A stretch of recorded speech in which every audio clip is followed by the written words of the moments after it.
ჩინეთი დამცირების საუკუნის შემდეგ, განსაკუთრებით კი სი ძინპინის გაპრეზიდენტების შემდეგ, აქტიურად ცდილობს გადაიქცეს მსოფლიოს წარმოების ეპიცენტრად და გეოეკონომიკურ გიგანტად ჩამოყალიბდეს. ამ პროცესში კი ჩინეთი მსოფლიოს ყველაზე მსხვილ ნედლი ნავთობის იმპორტიურად გადაიქცა. დღეს ჩინეთი დაახლოებით 11 მილიონ ბარელს ყიდულობს და 16 მილიონ ბარელზე მეტს მოიხმარს.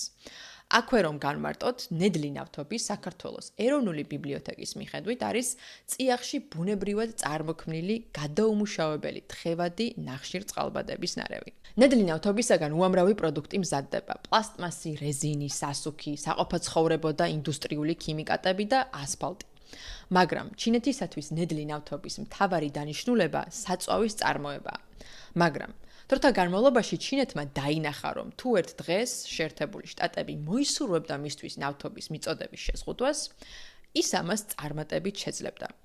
ამით კი ჩინეთის ინდუსტრიას უდიდესი დარტყმა მიადგებოდა და აი რატომ.